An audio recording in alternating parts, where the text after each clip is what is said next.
കോളേജിന് വെളിയിൽ കാത്തു നിൽക്കുന്ന അച്ഛനെ കണ്ടപ്പോൾ അവൾക്ക് ദേഷ്യം വന്നു. പക്ഷേ ദേഷ്യം കാണിക്കാൻ പറ്റില്ലല്ലോ. അവൾ പതിയെ ബൈക്കിനകത്ത് കയറി. അതിനുശേഷം ഒന്നും മിണ്ടിയതേയില്ല അവൾ. വീട് വരെ നിശബ്ദമായിരുന്നു. വീട്ടിലെത്തിയത് അവൾ വണ്ടിയിൽ നിന്ന് ചാടിയിറങ്ങി ദേഷിച്ച് റൂമിലേക്ക് കയറിപ്പോയി. അച്ഛന് മനസ്സിലായി വിളിക്കാൻ വന്നതും കൊണ്ടാക്കിയതൊന്നും ഇഷ്ടപ്പെട്ടിട്ടില്ലെന്ന്. അച്ഛൻ മൈൻഡ് പോലും ചെയ്തില്ല. അതിനുശേഷം കുഞ്ഞിനെ എടുത്തിട്ട് അച്ഛൻ പുറത്തൊക്കെ കറങ്ങാനായി പോയി. പൂന്തോട്ടത്തിലും തൊടിയിലുമൊക്കെ കുഞ്ഞിനെ കൊണ്ടുവന്ന് കാണിക്കാനും കളിപ്പിക്കാനും പോയി. അപ്പോഴേക്കും അവൾ അമ്മയെ വിളിച്ചു. അമ്മേ, ഈ അച്ഛനെ കോളേജിലേക്ക് പറഞ്ഞു വിടുന്ന അമ്മയാണോ? എന്തു പറ്റി? അല്ല, അച്ഛൻ വന്ന് കാത്തുകെട്ടി കിടക്കുന്നു. അച്ഛൻ വന്ന് കാത്തുകെട്ടി കിടക്കേണ്ട കാര്യം എന്തുവാ? എന്തെങ്കിലും നിങ്ങളുടെയൊക്കെ മനസ്സിലുണ്ടെങ്കിൽ തുറന്ന് പറ. എനിക്ക് ബസ്സില്ലേ? എനിക്കത് വരാൻ അറിയത്തില്ലേ? ഞാനത് പൊടി കുഞ്ഞാണോ? എന്നെ വന്ന് വിളിക്കാനും എന്നെ കൊണ്ടാക്കാനും ഒക്കെ വന്ന് നിൽക്കുന്നത് എന്തിനാ? നീ അച്ഛനോട് പറയണം. അച്ഛനോട് പറയേണ്ട ആവശ്യം എനിക്ക് എന്തുവാ? അച്ഛൻ ഇന്നലെ ഞാൻ അങ്ങോട്ടല്ലേ വന്നത് വീട്ടിലോട്ട്. അമ്മ എന്തെങ്കിലും പറഞ്ഞു കൊടുക്കാറ് അച്ഛൻ എന്തായാലും അങ്ങനെ കാണിക്കത്തില്ലല്ലോ. അമ്മ ഒന്നും മിണ്ടിയില്ല. നിനക്ക് എന്തെങ്കിലും കള്ളത്തരം ഉണ്ടായിട്ടായിരിക്കും നിനക്ക് അച്ഛൻ വന്നത് ഇഷ്ടപ്പെടാത്തത്. എനിക്ക് എന്തോ കള്ളത്തരം ഉണ്ടെന്ന് അമ്മ പറയുന്നത്. അമ്മയുടെ കണ്ണിൽ കണ്ടാ ഞാൻ എന്തെങ്കിലും കള്ളത്തരം കാണിക്കുന്നത്? അല്ലെങ്കിൽ പിന്നെ നിനക്ക് ഇത്രയും ദേഷ്യം വരേണ്ട കാര്യം എന്തുവാണ്? അച്ഛൻ നിന്നെ ഇന്നും ഇന്നലെ അല്ലല്ലോ ഓരോ കാര്യങ്ങൾക്ക് അച്ഛൻ നിനക്ക് ചെയ്തു തരുന്നതും കൊണ്ടാക്കുന്നതും കൊണ്ടുവരുന്നതും ഒക്കെ. ഇപ്പോൾ മാത്രം നിനക്ക് എന്താ എത്ര ഇഷ്ടപ്പെടാത്തത്? ഇഷ്ടപ്പെടാത്ത എന്താണെന്നോ? എനിക്ക് എൻ്റേതായിട്ടുള്ള പ്രൈവസി ഉണ്ട്. അതെന്നു മുതൽ തുടങ്ങി നിനക്ക് നിൻ്റേതായിട്ടുള്ള പ്രൈവസി? മുമ്പതൊന്നും നീ ഇങ്ങനെ അല്ലായിരുന്നല്ലോ. അപ്പോൾ അവൾക്ക് മനസ്സിലായി എന്തൊക്കെയോ ഇവരെ അറിഞ്ഞിട്ടുണ്ട്. ആ രീതിയിലാണ് മുള്ളും മുനയും വെച്ചുള്ള വർത്താനം. അവൾ പിന്നീടൊന്നും മിണ്ടാതെ റൂമിലേക്ക് പോയി. രവി ബാത്റൂമിലായിരുന്നു. അവൾ റൂമിൽ കട്ടിലിൽ കയറി കിടന്ന് മുകളിലേക്ക് നോക്കിയിരുന്നു. എന്തൊക്കെയോ നടക്കുന്നുണ്ട് ഇവിടെ. തങ്ങളുടെ റിലേഷൻ എങ്ങനെയോ ഇവരെ അറിഞ്ഞിട്ടുണ്ട്. അല്ലെങ്കിൽ ഈ ഇടയായിട്ടുള്ള ഇവരുടെ മാറ്റം, സംസാരത്തിലെ മുള്ളും മുനയും വെച്ചുള്ള വർത്താനം, അച്ഛനിപ്പോൾ കൊണ്ടാക്കുന്നു, വിളിച്ചുകൊണ്ട് വന്നു, എല്ലാം കൂടെ കൂട്ടി വായിച്ചപ്പോൾ അവൾക്ക് തല കറങ്ങുന്നത് പോലെ തോന്നി. എല്ലാവരും എല്ലാം അറിഞ്ഞോ? ആകപ്പാടെ അവൾക്ക് ടെൻഷനായി. അവൾ പെട്ടെന്ന് തന്നെ ഫോണെടുത്ത് അവൾക്ക് ടെൻഷൻ കയറി. അവൾ മനോജിനെ വിളിച്ചു. മനോജ് കുറച്ച് തിരക്കിലായിരുന്നു. മനോജ്, നീ എവിടെ? ഞാൻ കുറച്ച് തിരക്കിലാടി. ഞാൻ പിന്നെ വിളിക്കാം നിന്നെ. കുറച്ച് തിരക്കില്ല, അതുകൊണ്ടാണ് ഞാൻ അങ്ങോട്ട് വിളിക്കാം. അവൻ ഫോൺ കട്ട് ചെയ്തു. എന്നിട്ടും അവൾക്ക് സമാധാനമില്ലാതെ മനോജിൻ്റെ വാട്സപ്പിലേക്ക് അവൾ തുരുതുരാ മെസ്സേജ് അയച്ചുകൊണ്ടിരുന്നു. എല്ലാം സിംഗിൾ ടിക്ക്. അവൾക്ക് ടെൻഷൻ കൂടി. പെട്ടെന്ന് ബാത്റൂം തുറക്കുന്ന ശബ്ദം കേട്ടു. രവി ബാത്റൂമിൽ നിന്ന് ഇറങ്ങുന്നു. അവൾ ഫോൺ എടുത്ത് മാറ്റി. അതിനുശേഷം തലവേദന അഭിനയിച്ച് കുറച്ചു നേരം കമന്ന് കിടന്നു. അപ്പോൾ രവി കട്ടിലിൻ്റെ അടുത്തേക്കാണ് വരുന്നത്. പക്ഷേ അവൾ കട്ടിലിൽ ഇങ്ങനെ കിടക്കുന്നത് കൊണ്ട് അവന് ദേഷ്യം വന്നു. അവൻ ഓടിച്ചെന്ന് സെറ്റിയിലിരുന്നു.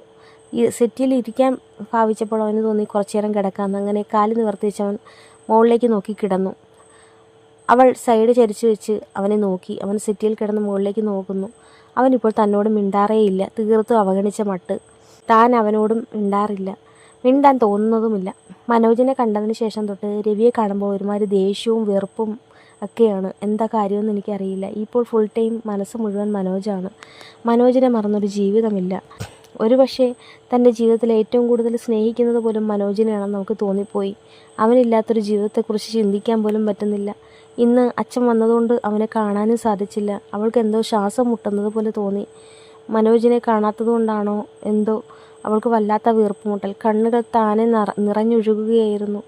എങ്ങനെയും മനോജിനെ കണ്ടേ പറ്റത്തുള്ളൂ. അവൾക്ക് എന്തോ ദേഹം മുഴുവൻ വിറയ്ക്കുന്നത് പോലെ തോന്നി. അവൾക്ക് മനോജിനെ വീഡിയോ കോളിലെങ്കിലും ഒന്ന് കാണണം എന്ന് ആഗ്രഹം തോന്നി. പക്ഷേ അവൻ തിരക്കിലാണ്. അവൾ വാട്സപ്പിലെ ചാറ്റിലേക്ക് നോക്കിക്കൊണ്ടിരുന്നു. എപ്പോഴെങ്കിലും സിംഗിൾ ടിക്ക് മാറി ഡബിൾ ടിക്ക് ബ്ലൂ ടിക്കും ആവുന്നു നോക്കിയിരുന്നു. ഒരു രക്ഷയുമില്ല. അങ്ങനെ തന്നെ അവൾ ഏറെക്കുറെ 1 മണിക്കൂർ അങ്ങനെ തന്നെ കിടന്നു ഫോണിലേക്ക് നോക്കി. അവൻ എന്തു പറ്റി? അവനെന്താ സിംഗിൾ ടിക്ക് എന്നൊക്കെയായിരുന്നു അവളുടെ ആലോചന. അവൾ എങ്ങനെയോ എഴുന്നേറ്റ് ബാത്റൂമിൽ പോയി ഫ്രഷായി തിരികെ വന്നു. ഫോൺ നോക്കിയപ്പോൾ ബ്ലൂ ടിക്ക്. അവൾക്ക് മഞ്ഞിറങ്ങുന്നത് പോലെ തോന്നി മനസ്സിൽ. അവൻ മെസ്സേജ് ഇട്ടേക്കുന്നു, "ഡി, ഞാൻ കുറച്ച് തിരക്കായിപ്പോയി. എന്താ പറ്റിയേ? എന്താ കാര്യം? വിളിക്കാൻ പറ്റുമോ?" അവൾ തിരിച്ച് മെസ്സേജ് അയച്ചു. "വിളിക്കാൻ പറ്റില്ല. അടുത്ത് രവിയുണ്ട്, പിന്നെ അച്ഛനുണ്ട്, അമ്മയുണ്ട്, എല്ലാവരും ഉണ്ട്. ഇനി വിളിക്കാനൊന്നും പഴയണക്ക് പറ്റുമെന്ന് തോന്നുന്നില്ല. നീ ചാറ്റ് ചെയ്യ്." അങ്ങനെ അവർ രണ്ടുപേരും ചാറ്റിങ് തുടർന്നു. രവി അവളെ തന്നെ ശ്രദ്ധിക്കുകയായിരുന്നു. അവളുടെ ആദ്യത്തെ വിഷമവും ടെൻഷനും പിന്നീട് ഇപ്പോൾ അവൾ നല്ല രീതിയിൽ കൂളായതുപോലെ അവന് തോന്നി. മനോജുമായിട്ടുള്ള സംസാരത്തിൻ്റെയാണെന്ന് അവന് തോന്നി. എന്തെങ്കിലും ആവട്ടെ, തൻ്റെ ആരോഗ്യസ്ഥിതി ഒരുവിധം ഓക്കെ ആയെങ്കിലെന്ന് അവൻ ആഗ്രഹിച്ചു. എങ്ങനെയും ജോലിയിൽ തുടരണം. ഓഫീസിൽ ലീവിലാണിപ്പോൾ. 1 മാസം കൂടി ഇനി ലീവുണ്ട്. അതിന് മുമ്പേ തന്നെ ജോലിക്ക് കയറിയാൽ അത്രയും നല്ലത്. ഏറെക്കുറെ ഇപ്പോൾ ബെറ്റർ ആയിട്ടുണ്ട്. ഒറ്റയ്ക്ക് തനിക്ക് ഏറെക്കുറെ എല്ലാം ചെയ്യാൻ പറ്റുന്നുണ്ട്. ഇനി ഒത്തിരി കൂടെ ഒന്ന് ആശ്വാസമായി കഴിഞ്ഞാൽ ഓക്കെ ആവും. ആരെയും നോക്കേണ്ട കാര്യമില്ല. അവളായി അവളുടെ പാടായി. ഇനി അവളുടെ ഒന്നും പിറകെ പോകുന്നതേയില്ല. അതുകൊണ്ട് അവളിപ്പോൾ ആരെ വിളിച്ചാലും ആരെ മെസ്സേജ് അയച്ചാലും എപ്പോൾ പോയാലും എപ്പോൾ വന്നാലും അത് തന്നെയൊന്നും ബാധിക്കുന്ന കാര്യമേ ഇല്ല. താൻ ആ കാര്യത്തിൽ ഇനി ഇടപെടാനും പോകുന്നില്ല. തനിക്ക് എല്ലാം മനസ്സിലായി. കൂടെ ഇരുന്നിട്ട് അവൾ തന്നെ ചതിക്കുകയായിരുന്നു. ഇനി ഇതിൽ കൂടുതൽ എന്ത് വേണം? കണ്ണുകൊണ്ട് നേരിട്ട് കണ്ടു. ആരും പറഞ്ഞിട്ട് പോലും താൻ വിശ്വസിച്ചില്ല. ഇനി ഒരു ഒത്തുചേരൽ എന്തായാലും ഇല്ല.